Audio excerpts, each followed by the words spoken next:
Hello, everyone. Welcome to our weekly chats. Again, welcome to those who are popping on live. And if you pop on later, that's okay too. Your comments and suggestions are just as good, whether they're live or later. And I enjoy getting them all. I did get some good questions this week beforehand, so I'm hoping to get to that.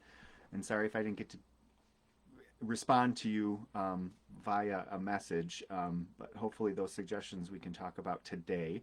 Again, if you're not getting notifications or you want to know more about these weekly chats or things that I'm working on, be sure to like this page, the professional page, Robert Lowell Goller with my portrait on it. Um, and or follow the page, and feel free to share the videos too if you like them and you want your friends to learn more about it. Feel free to share. That helps me in this project, and I appreciate that support. Today we're going to talk about newspapers, and the reason I want to talk about this is there there was a well, there are a couple reasons why I want to talk about it. One was the East Aurora Advertiser, which is our local community newspaper here in East Aurora, marked its 150th anniversary this last summer. In 1872, it was first published August 9th of 1872. And what was remarkable about the East Aurora Advertiser is that it's still publishing. A lot of newspapers, community weekly newspapers, have come and gone. Even in the early days, it was hard to publish a newspaper. Our first newspaper in East Aurora, the Aurora Standard, was only published for 3 years in the 1830s. And several other people started newspapers, and it just is a hard business to be in. And it was a hard business to be in back then, too. So there's nothing different from today than there was back then. So it was quite remarkable that it is quite remarkable that we have a community newspaper in East Aurora that has been around that long and is still publishing. And so that's one reason I want to talk today about uh, the reason newspapers are good for local history.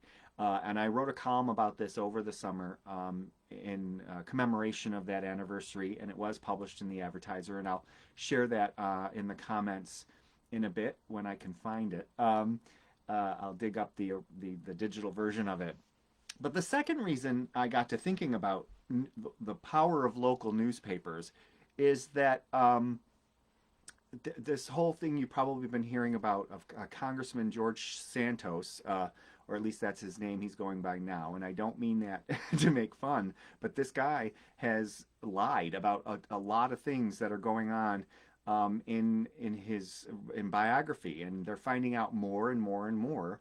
And what ended up happening is he got elected, and they're finding out this, supposedly finding out all this information about him after his election, when it's really too late. He's refusing to resign so far, and a ton of stuff in his biography is coming up as not true. And there are actually jokes out there that what is true about his biography, and it's turning out that probably not much. But the New York Times was getting credit for digging up some of the falsehoods that he was saying and some of the problems that were going on with his resume and his biography.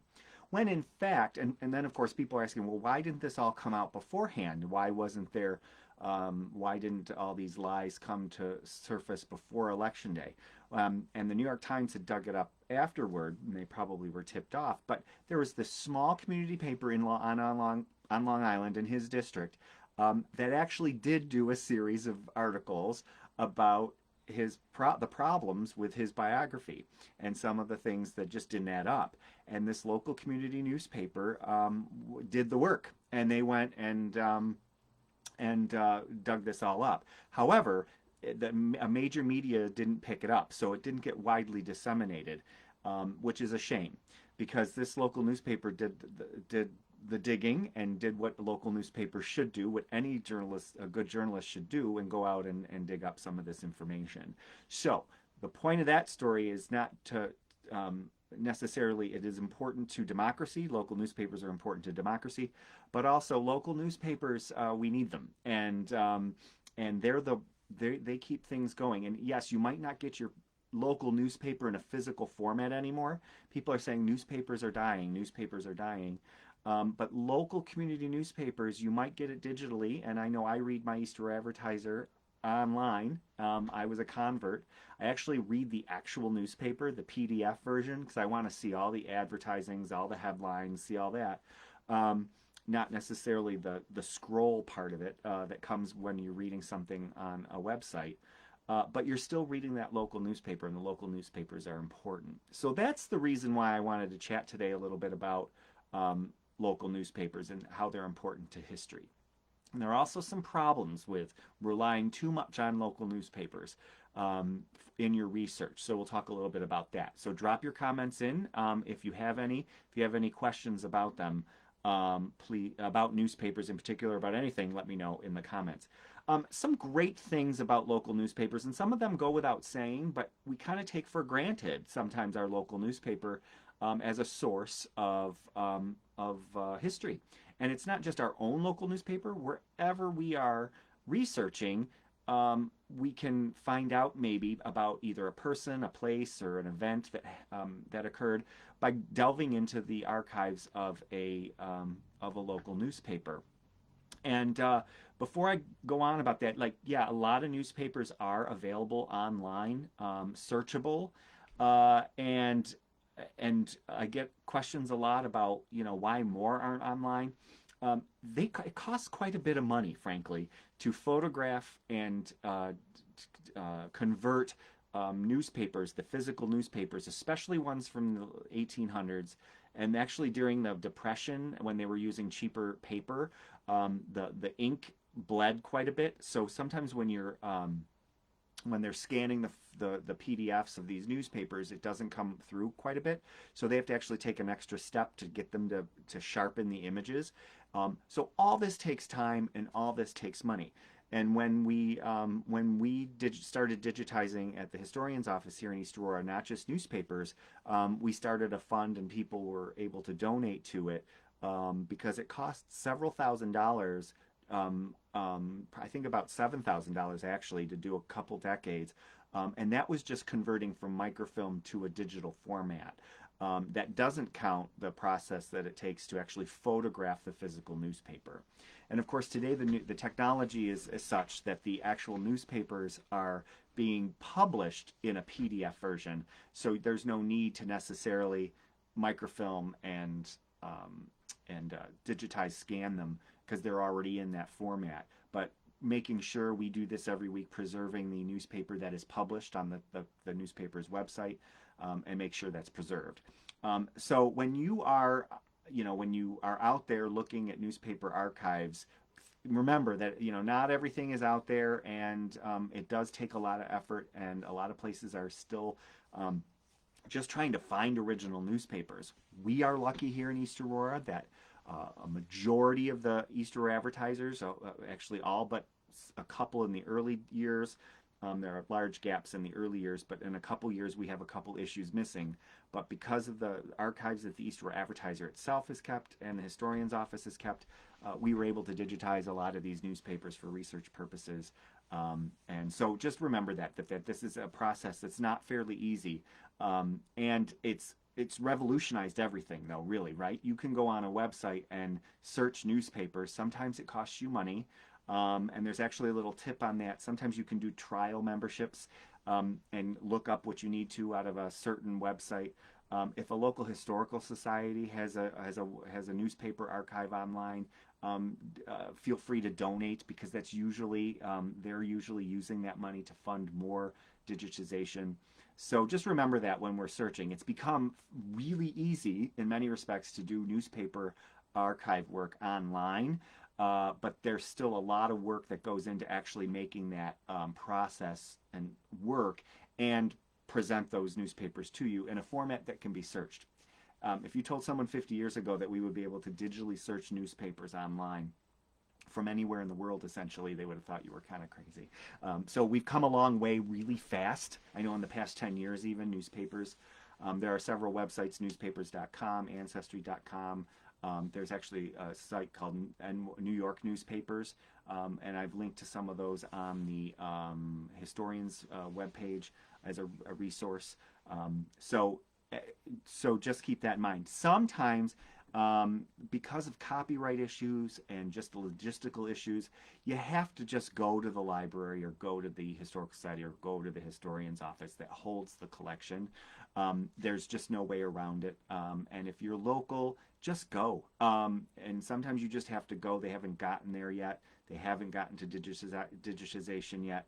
And just go. A lot of times folks will come in and they'll have a question or they're researching a particular person, and we have more than just newspapers, and it's great to have that conversation. What are you looking for? And kind of having a back and forth and kind of talking about the research topic to kind of come up with a plan for how to research it. So sometimes it's great to have all these resources online, but sometimes it's worth the trip to go, if you can, go to an archive and actually see the actual documents and peruse through as well.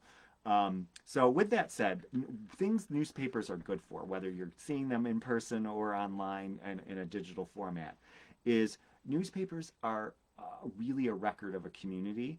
And don't forget, we often look at the front pages, and a lot of people will look at front pages or save a front page of a newspaper. And I have some, my mother had some from when John F. Kennedy was assassinated. And one of the things I did with one of the newspapers, I believe it was the day after JFK was assassinated, was open up the paper and look in the back. And there was this fascinating roving photographer segment in the paper.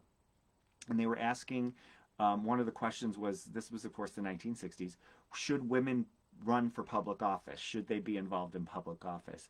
And the answers were astounding. That a lot of people, including women, were saying no, that women weren't, women were not appropriate for public office, which by today's standard, we'd be like, well, this is nuts. But it actually lets you, reading the inside of the newspaper and seeing something like that, puts in perspective what was happening on a day-to-day level. And truly, it's hard to believe that, people would have a viewpoint that women should not hold public office. But until the 1970s here in East Aurora, we did not elect women to even our village or town boards. So newspapers can be good at just seeing the day-to-day things and seeing what was happening. One of the things I like to do is just take an old edition of a newspaper. For instance, if I'm studying like right after World War II, what was it like?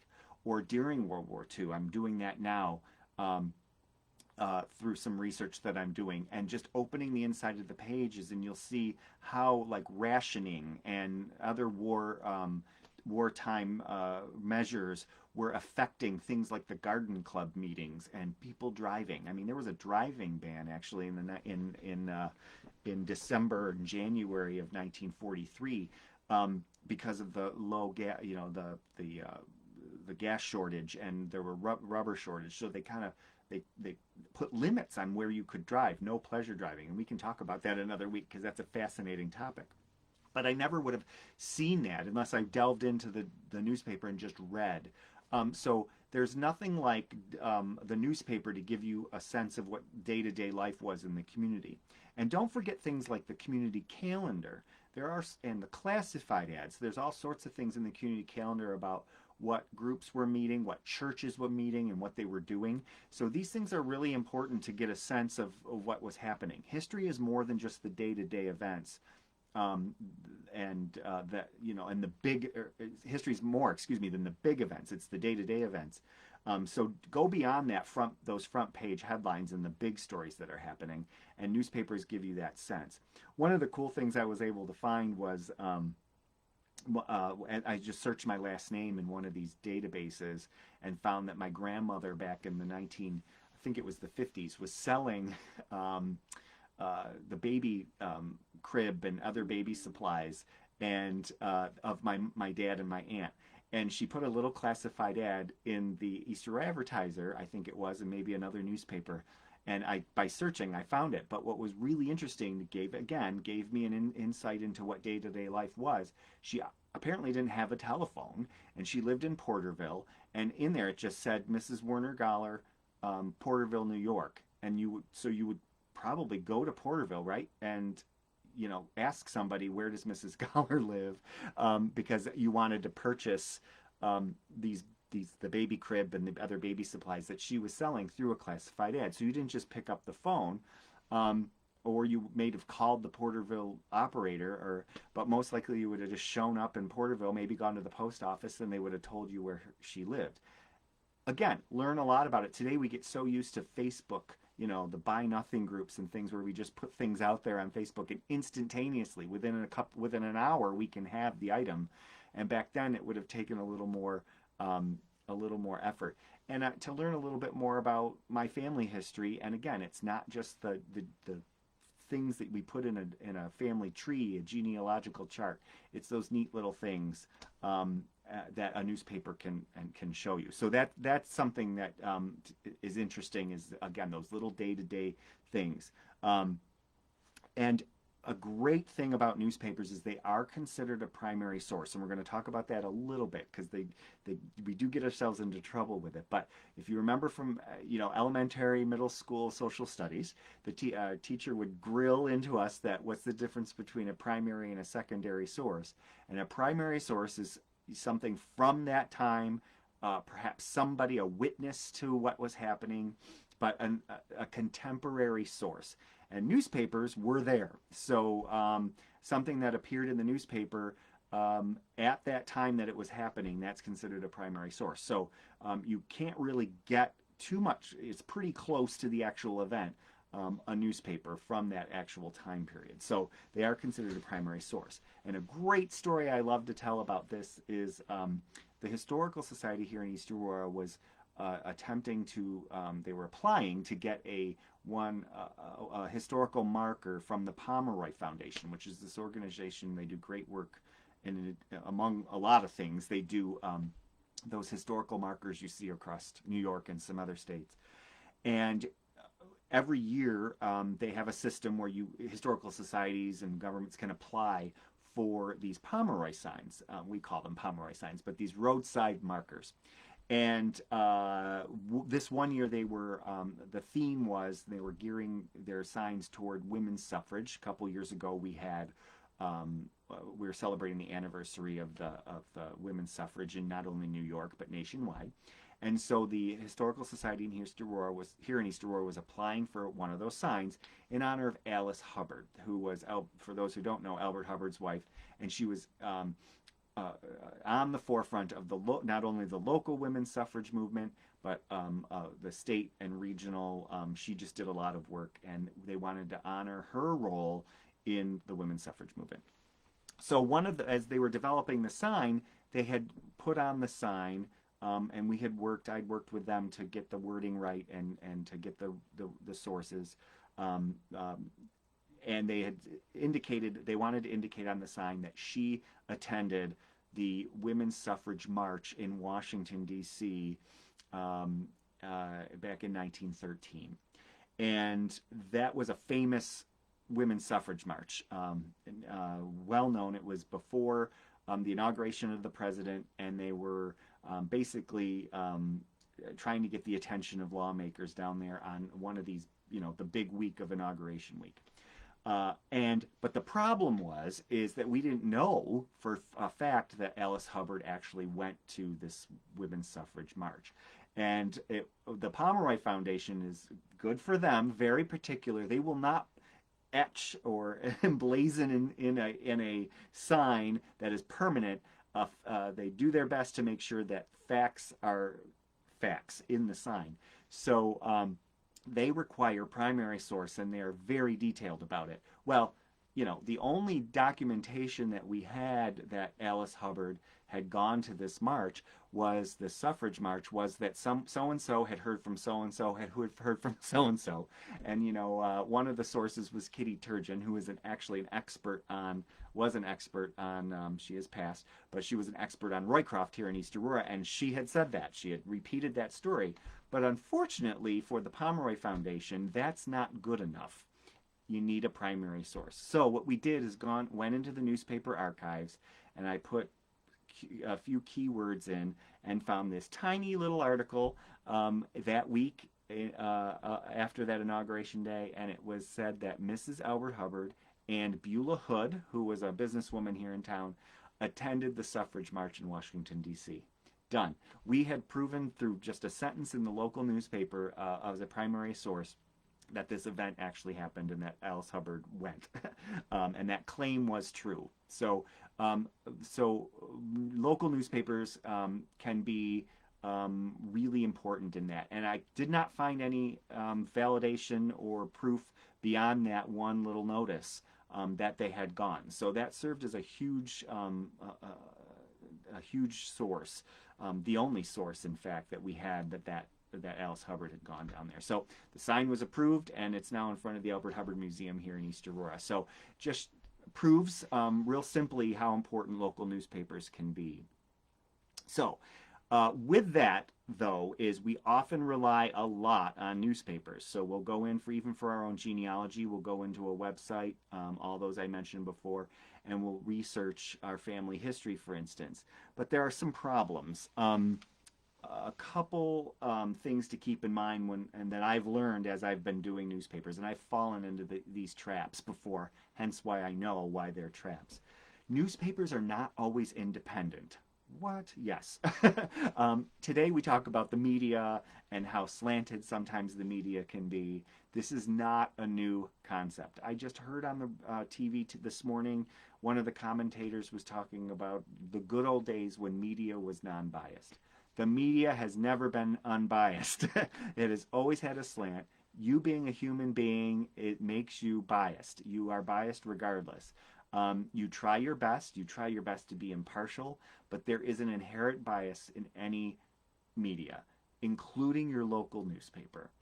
In fact, some local newspapers back in the early 1900s, late 1800s especially, made no secret of their political bias. Some of them picked a name that, the Whig or the Democrat or the Republican. They'll name their newspapers the party that they're pushing. So newspapers had a political bias. So they're, even in Wyoming County where I worked, and when I worked in Warsaw, they would have competing newspapers. If you were to read the newspaper before Election Day, small local community newspapers, we're not talking about the New York Times or big newspapers, Wall Street Journal, small local newspapers, if you were reading it the week before Election Day, you would think that only one party was running for town offices and county sheriff and things like that, because they would only put the pictures of the candidates from their party. So be very careful about that. Newspapers had even more of a political slant, and it was actually expected. The front page headlines would say, vote for this slate of candidates, vote Republican, vote Democrat. So newspapers have always had a political slant, and it's been beyond the editorial page even. So just remember that as you're researching, and always look. Sometimes we're too quick to just use the newspapers as a source in our research. And what I found is I have to keep reminding myself to not be lazy. Okay, so if we find something in a newspaper, is there another source that will corroborate it? For instance, and I've fallen into this trap. I'll quote the East Aurora Advertiser all the time, and I'll be like, "Oh, that's it. The event happened." But you want to make sure you also get maybe another source to corroborate either the event or see a different viewpoint. So, for instance, if you're looking up an old town board meeting from 1941 in the East Aurora Advertiser, well, town board meeting minutes, village board meeting minutes are available. And so maybe you want to see what the newspaper report. You want to see what the official minutes said about it. Or again, today we have a lot of great resources of newspapers online. If you're researching a local newspaper, check the nearby city, see if they wrote anything about it, and you get two viewpoints, two things about the same event. And one of the reasons this is important is I found this, and you've probably found this over and over and over again, mistakes happen. My poor grandfather, Robert Lowell Yox Jr., I was looking up for years he served in World War II, and for years I was trying to look him up in the newspaper, and he didn't seem to be listed. And I was like, well, why would they miss him? And he actually volunteered for the draft. And just recently I found his picture. They would, when the draft calls would come, they would have all the gentlemen stand in front of the school or inside the gymnasium of the school and take their pictures and put their names. and the newspaper would cover it. The newspaper would have a list of who was in the being called up in the draft and who was reporting. And I could never find my grandfather. Well, it turns out they spelled his name wrong, and they had his middle initial wrong. So they kept calling him Robert N. Yox, and then they had the wrong spelling of Yox for a while. And then sometimes there was a Raymond out there, but then also sometimes I believe, and I've got to work this all out, they had misplaced Robert with Raymond. So newspapers make mistakes. And then, of course, as you know, as historians, sometimes we accidentally repeat the same mistake over and over again. So that was my grandfather. My great grandfather was the superintendent of cemeteries here in East Aurora, and I couldn't find him for a while because he was put as Robert Fox, Fox, instead of Yox. To make things even worse, there was a Robert Fox in town. There was a Fox family and a Yox family, and there were Roberts in both. And they had a typo in the newspaper. So sometimes you just got to dig further and to find the people, because there's a misspelling that got repeated over and over and over again. What happened with my grandfather is they had a listing of, they would put the boys who are serving, and they would do an honor roll in the newspaper, a center spread of the Advertiser. And they spelled his name wrong, and they were using the same plate over and over each week, and so his name got spelled wrong every week. So that is just one of the downfalls of relying on local newspapers. So I was able to confirm that this Robert N. Yox, various spellings, was indeed my grandfather. The picture did look like him, but I wanted to confirm. Was because I went back to his military records and looked at when he signed up, when he volunteered for the draft, and it matched the time, the date. So I was able, regardless of the typo, to prove that that was him, and then I brought all those records together. So that happens quite a bit. And also, a lot of times local newspapers in the old days would run syndicated columns and things. So you're thinking you might be getting an independent East Aurora view on something, especially events happening in other communities, when you're really not. It's just information being repeated from another source. Our East Aurora Advertiser, for instance, routinely would print things from Buffalo newspapers. So sometimes you have to go back to the original source. So so be sure to do that, and check again. Phone books are a great resource to confirm spellings of names and where people were living. So just don't rely on the newspaper. So I guess moral of the story today is newspapers are a fantastic resource for historical research. However, they can't be our only resource, because too many times you get sent down the wrong direction, or through typos or slanted media coverage, even on the local level, you're not getting a full picture of what you are researching. So, long story short, continue to use newspapers. I love newspapers, no surprise. I used to work for newspapers. I started my own neighborhood newspaper when I was 11 years old. And for years I was editor of the Advertiser and worked in newspapers, worked at the Canandaigua Daily Messenger.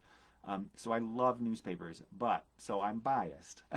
But there are, we just need to do a better job as researchers. And even when you're doing your own family history, you don't have to be a professional historian, is to just take the next step and use other resources as well. And I'm trying to remember that when I'm doing my monthly columns for the Advertiser or making posts on Facebook and things about history, is to not just quote the newspaper, to try to go in and find a second source that will confirm the information, do my homework.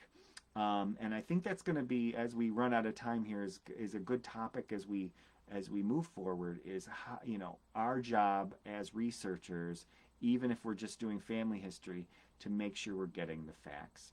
And we see this in contemporary media, where people repeat things that are not correct, or you have to consider the source of what you're hearing, misquotes, things like that, to really look back, and if things don't make sense, questioning it, not just taking what is printed in a newspaper or in a document at face value. Really question it, because humans make mistakes. Humans have a bias, and that happens today, and it happened in the past the same way it does today.